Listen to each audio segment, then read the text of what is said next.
नमस्कार, आप देख रहे हैं नेटड्रिक न्यूज। मैं हूं आपके साथ असरार अहमद और आज हम मौजूद हैं, नेटड्रिक न्यूज मौजूद है जेवर विधानसभा के नवादा गांव में, जहां पूरा का पूरा गुर्जर बेल्ट है।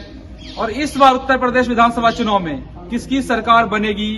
क्या फिर से योगी आदित्यनाथ का राज तिलक होगा या फिर इस बार उत्तर प्रदेश विधानसभा चुनाव में बदलाव होने वाला है? कांटे की टक्कर है समाजवादी पार्टी और बीजेपी सरकार में। लगातार इस बार कांटे की टक्कर दिख रही है। जमीनी स्तर पे हम लगातार काम कर रहे हैं और आपको दिखा भी रहे हैं कि किस तरह से इस बार क्या मुद्दा रहने वाला है। क्या वो मुद्दा बेरोजगारी का, महंगाई का, या फिर धर्म की राजनीति चरम पर होने वाली है? इस बार कोई अगर वोट देगा तो किसी सरकार को किस मुद्दे पर वोट देने वाला है? तो हम लगातार यहाँ फिर गुर्जरों से समुदाय से बात करेंगे, गुर्जर समुदाय से बात करेंगे और उनकी राय जानने की कोशिश करेंगे कि इस बार उत्तर प्रदेश में किसकी सरकार बनने वाली है। क्या लगता है भाई साहब, इस बार उत्तर प्रदेश में किसकी सरकार बनने वाली है? देखिए जी, उत्तर प्रदेश के अंदर महाराज जी के द्वारा जो कार्य किए गए हैं, आप उन्हें कोरोना काल टाइम को लगा सकते हैं कि कोरोना काल के अंदर जो महाराज जी के द्वारा कार्य किए गए थे, सिर्फ यूपी के अंदर नहीं, अभी उसके अलावा पूरे हिंदुस्तान में, पूरे विश्व में, यहाँ तक बहुत से आपने जो अदर देशों के स्टेटमेंट भी आए थे, उनके द्वारा भी यही मांग की गई थी कि योगी जी के द्वारा जो जिस तरीके से मैनेज किया गया था वो पूरे विश्व में युद्ध का डंका बजा था। और उसी का नहीं, कोरोना के अलावा भी बहुत से इतने कार्य जो महाराज के द्वारा किए गए। लेकिन कोरोना काल में गंगा घाट के किनारे लाशें देखी, पूरी दुनिया ने देखी, आपने भी देखा होगा कि कैसे जानवर उस लाश को नोच रहे हैं। उसमें क्या कहेंगे आप?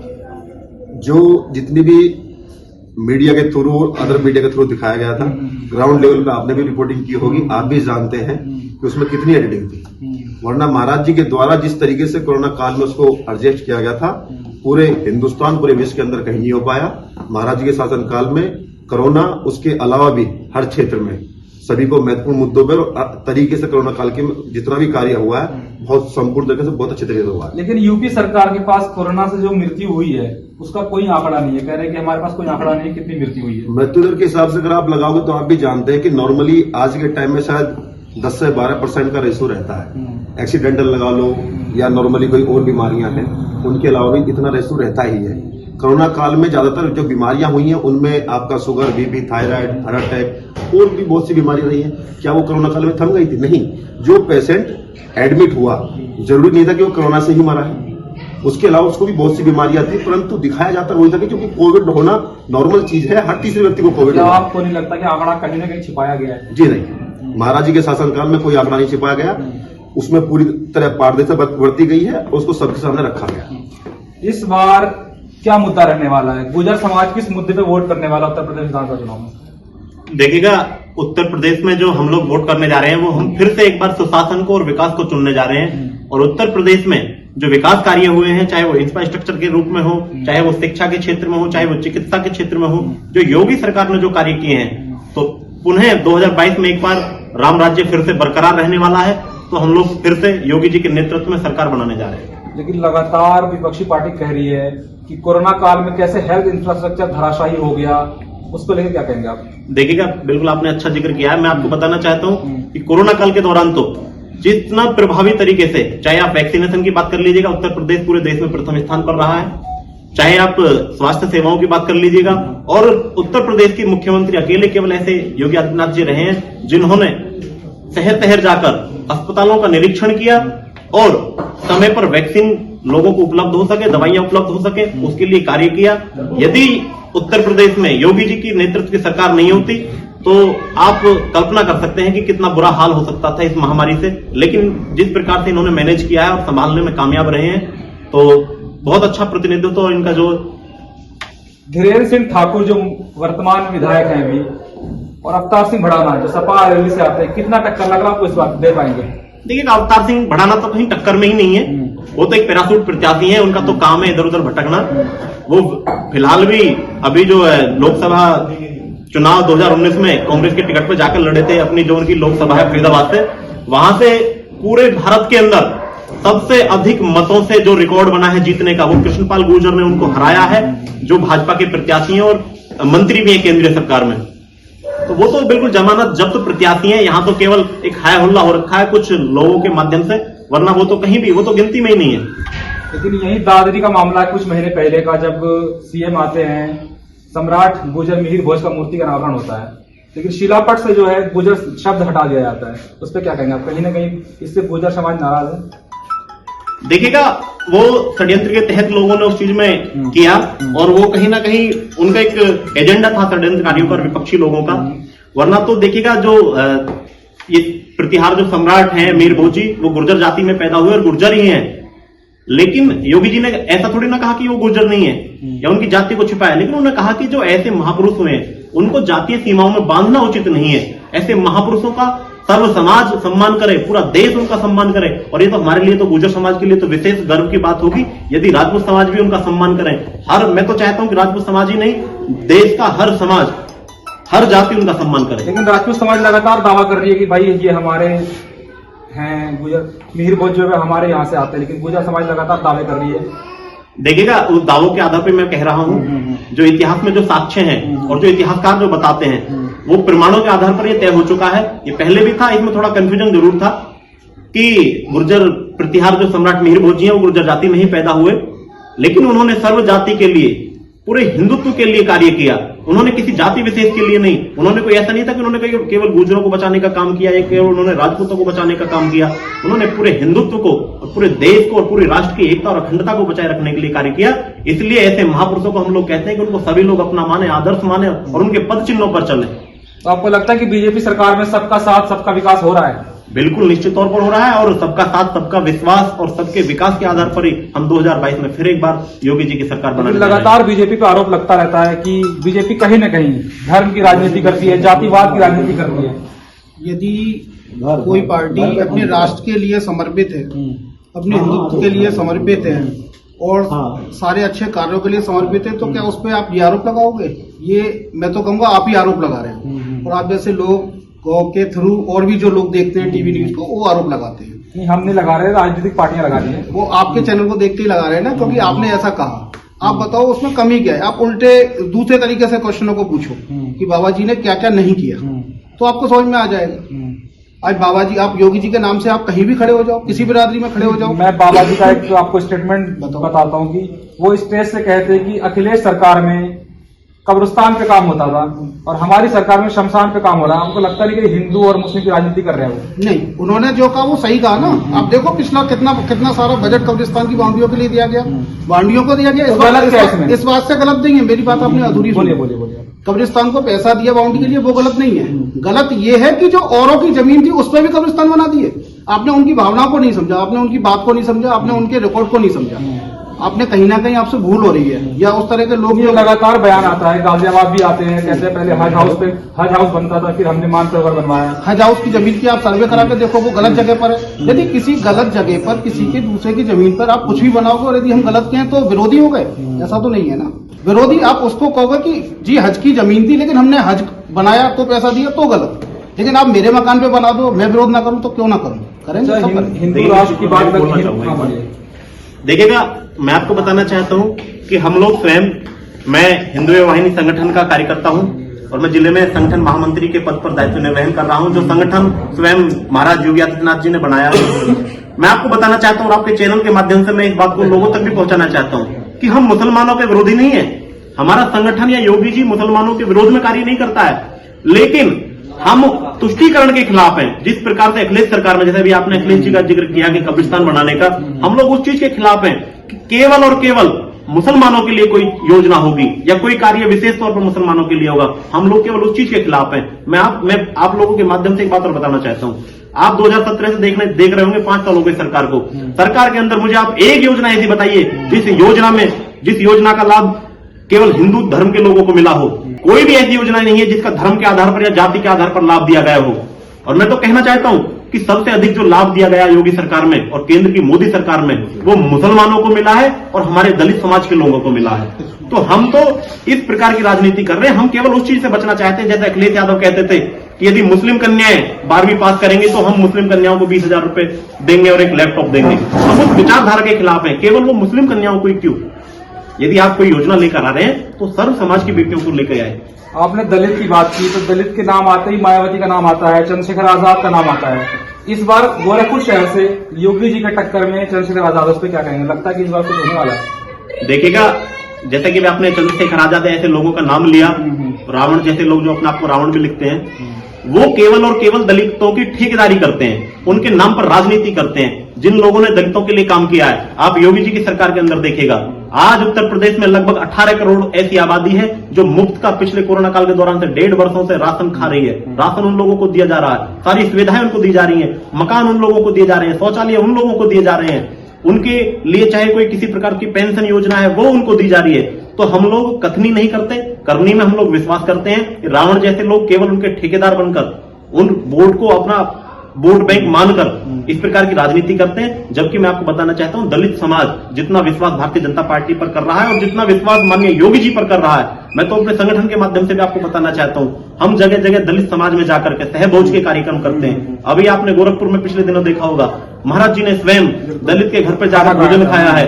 प्रधानमंत्री नरेंद्र मोदी जी जो काशी कॉरिडोर जो बनाया गया, जिन मजदूरों ने उसको बनाया, सवाल वही है कि उनके बीच में जाते हैं, नजदीक आते ही दलित की क्या जरूरत पड़ जाती है, उनके घर जाके खाना खाना पड़ता है। नहीं, ये चुनाव नजदीक तक नहीं, हमारा तो ये हर वर्ष का कार्यक्रम होता है। और ये महाराज जी जब से मुख्यमंत्री बने तब से ही नहीं, ये महाराज जी की जो महाराज जी जब से गोरखपुर में सांसद रहे हैं, आप लोग वहां गोरखपुर के एक बार हाल जाकर देखिएगा, वहां पर दलितों का, मुस्लिमों का, पिछड़ों का, यहां तक कि सर्व समाज का जो कोई हितैषी है तो वो केवल और केवल योगी आदित्यनाथ महाराज है, गोरखपुर मठ है। अच्छा, आपने बोला कि मुस्लिम को साथ लेके चल रहे हैं, लेकिन कहीं न कहीं हिंदू राष्ट्र की मांग उठती रहती है लगातार कि इस हिंदुस्तान को हिंदू राष्ट्र बना दिया जाए। तो आपको लगता है कि ये कहीं न कहीं मुसलमानों के खिलाफ उसको अलग थलग करने की कोशिश हो रही है? देखिएगा, उनको अलग करने की कोशिश नहीं है, तो उनको बिल्कुल एक करने की कोशिश है। मुसलमान कौन है? आप थोड़ा इतिहास में पीछे जाइए, आप, मैं ज्यादा नहीं कहता, आप सैकड़ों वर्ष पीछे जाइए, मुसलमान कौन है? इनके भी तो पूर्वज हिंदू ही थे। ये भी तो हम हिंदुओं में से कट के कुछ लोग, जिन लोगों ने डर के आधार पर या किसी तलवारों के डर से तलवारें बदल ली, वही लोग तो मुसलमान बने हैं, वो भी तो हिंदू ही हैं। लेकिन हिंदुस्तान धर्मनिरपेक्ष देश है। भीमराव अम्बेडकर साहब का संविधान पे कहीं न कहीं ये हमला लगता नहीं आपको कि है, अगर हिंदू राष्ट्र बन गया तो?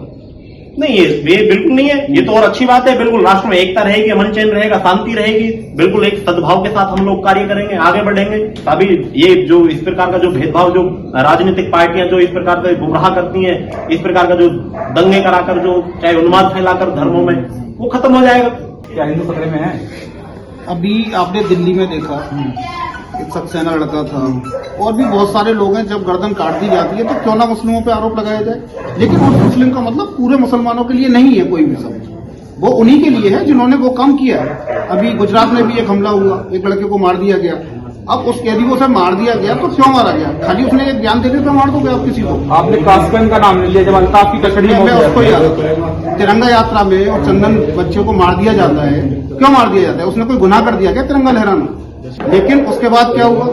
फिर मुसलमानों को फिर दो चीज कहा जाता है कि जी हिंदुओं ने करा, नहीं, मुसलमानों ने मारा, क्यों मारा? उनसे भी तो पूछा जाए ना। जब वो मारेंगे तो फिर उन्हें इस बात को सुनना पड़ेगा कि वो ही लोग गलत है, जो मारेगा वही गलत है। कुछ कारण हो सकते हैं, एक दो जगह कहीं डिस्ट्रिक्ट से कोई बात हो जाए, लेकिन अधिकतर जगह मुसलमानों का ही नाम क्यों आता है? गर्दन काटने पे, लव जिहाद पे, आतंकवादी घटनाओं पे, सब जगह उन्हीं का नाम, तो कहीं तो आरोप लगेंगे ना। और गुंडागर्दी तो महाराज जी ने आने के बाद सबकी खत्म कर ही दी है। आज दूसरी जो पार्टियां, उन पर तो कैंडिडेट तक नहीं है लड़ने के लिए, वो सब गुंडों को ही लड़ा रहे। गोरखपुर में मनीष गुप्ता की मौत होती है होटल में, कासगंज में अल्ताफ की कस्टडी में मौत होती है। इससे लगता है गुंडाराज खत्म हो गया उत्तर प्रदेश में। देखिएगा, लोगों का बुलडोजर घर चला के वो खत्म हो जाता है गुंडाराज।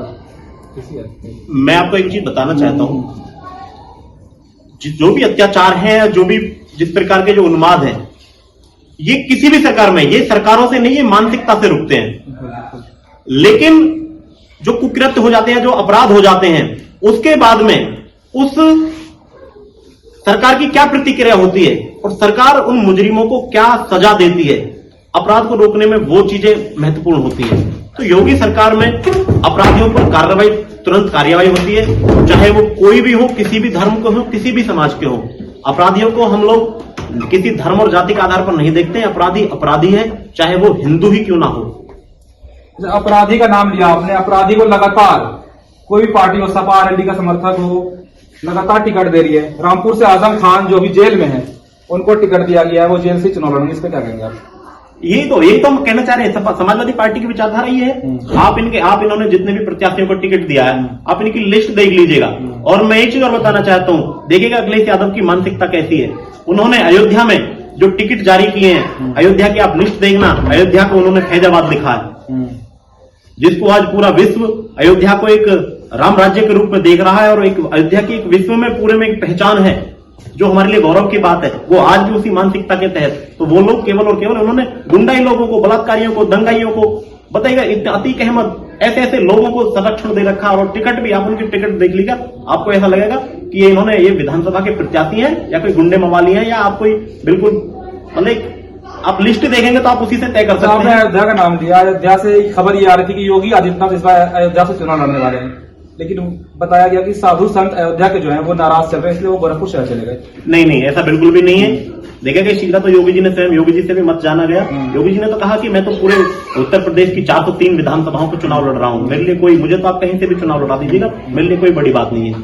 लेकिन योगी जी जो है गोरखनाथ मंदिर है, जो गोरखपीठ है, उसके पीठाधीश्वर भी है, वर्तमान में भी है, तो उनके लिए महत्वपूर्ण है कि वह अपने जहां वो लगभग 25-30 वर्षों से कार्य कर रहे हैं, जिस क्षेत्र में वो रह रहे हैं, वहां के लोगों ने ज्यादा सिफारिश की, वो लोग चाहते हैं, वो लोग योगी जी को छोड़ना नहीं चाहते। तो योगी जी राजनेता होने से पहले एक सन्यासी हैं, और वो आज भी कहते हैं कि मेरे लिए राजनीति का काम तो ये होता है ना कि भाई मठ चले जाओ, संसार से अलग, दुनिया से अलग। आप यदि सन्यासियों का जिक्र करते हैं तो सन्यासी हमारे देश में और भी हुए हैं। आपने स्वामी विवेकानंद को नहीं पढ़ा, आपने हमारे देश में जो और जिन लोगों ने जो चाणक्य जैसे ऐसे इन लोगों को नहीं पढ़ा, जो हमारे जो प्राचीन भारत के जो राजनेता रहे हैं, वो लोग सन्यासी तो थे। आपने रामायण का एक श्लोक है, रामायण में स्वयं भगवान कहते हैं कि एक सन्यासी से बड़ा कोई राजा नहीं हो सकता। तो सन्यासी का मतलब ये नहीं होता कि सन्यास ले लिया या हम लोग मतलब बिल्कुल लोगों की चिंता करना छोड़ दें। सन्यास के माध्यम से तो लोगों की भावनाओं के साथ बिल्कुल मजबूती से और निस्वार्थ भाव से जुड़ा जा सकता है। उत्तर प्रदेश चुनाव आते ही कहीं न कहीं मुजफ्फरनगर दंगा भी सामने आता है, और लगातार अमित शाह हो या फिर योगी सरकार, वो लगातार मुजफ्फरनगर में रैली करते हैं और वो कहते हैं कि दंगा भूलना मत मुजफ्फरनगर का, और इस पे कहीं न कहीं वोट मांगने की राजनीति भी होती है। आप क्या कहेंगे इस पे? ये वो इतना जो कर रहे हैं, वहां से जो पलायन कर रहे थे लोग, मुजफ्फरनगर आपने देखा होगा, दंगा इतनी बुरी तरीका से बढ़ गए थे, वो जिस टाइम पे शासन तो अखिलेश का ही था ना, तो वो क्यों नहीं होंगे? वो लोग आज भी कह रहे हैं, चिक के कह रहे हैं कि हम क्यों ले आए अखिलेश को। जहाँ से लोग पलायन कर रहे थे, आज पलायन कर जिन्होंने कराया था, आज वो खुद पलायन कर रहे हैं वहां से। आप समझिए, वहां भी आप समझ सकते हो उस चीज को लिए। आज बिल्कुल पलायन करने वाले लोग जो वापसी घर पहुंच चुके हैं फिलहाल। मेरा सवाल वही है कि चुनाव नजदीक आते ही क्यों मुजफ्फरनगर में दंगे की बात हो, या फिर अयोध्या में, या पूरे उत्तर प्रदेश में राम मंदिर के मुद्दे को लेकर चुनाव में राजनीति होती है?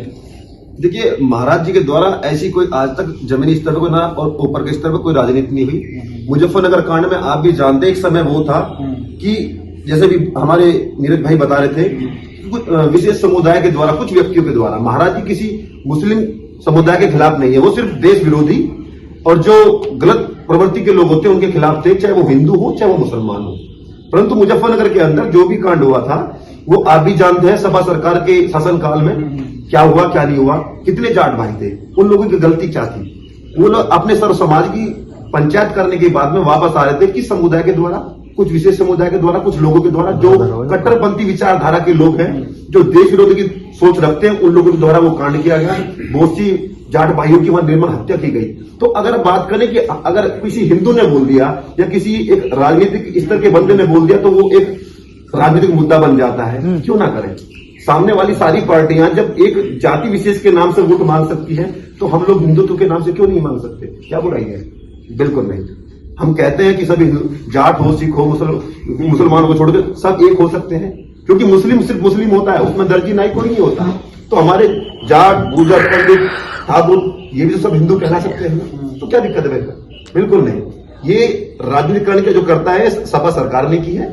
महाराज जी के शासनकाल में ऐसा ना हुआ है और न कभी हुआ है। अगर मैं बात करूं महाराज जी के शासनकाल के अंदर 80% के अंदर आप पूरे उत्तर प्रदेश में कहीं चले जाओ, अगर आप मेडिकल की सुविधा देखोगे तो ज्यादातर वहां मुस्लिम समुदाय के लोग ही उस सुविधा का लाभ उठा रहे हैं। अगर अभी नीरज भाई ने बताया कि पिछले 2 से 3 साल के अंदर जब से कोरोना काल चला हुआ है, राशन वितरण जितना होता है 70 से 80% और मुस्लिम समुदाय के लोग उस राशन को लेते हैं। क्या वहां भी महाराज जी पुष्टिकरण की राजनीति कर रहे हैं? महाराज जी ने सर्व समाज को साथ लेके चले हैं। महाराज जी उन लोगों के खिलाफ हैं जो हिंदुत्व के खिलाफ है, जो राष्ट्र विरोधी खिलाफ, जो राष्ट्र विरोधी खिलाफ है, जो हिंदुत्व के खिलाफ है, उसके खिलाफ हैं योगी आदित्यनाथ। लेकिन आपको लगता है कि इस बार जाट प्लस मुस्लिम का वोट पूरे पश्चिम उत्तर प्रदेश में कहीं न कहीं सपा रैली को जाने वाला है, क्योंकि जयंत चौधरी लगातार दावा कर रहे हैं। देखिएगा, वो जयंत चौधरी दावा कर रहे हैं जिन्होंने लोकसभा के दौरान जब अभी जो 2019 में जो लोकसभा का जो चुनाव हुआ था, उस दौरान ये सारी पार्टियां एक साथ आ गई थी गठबंधन में,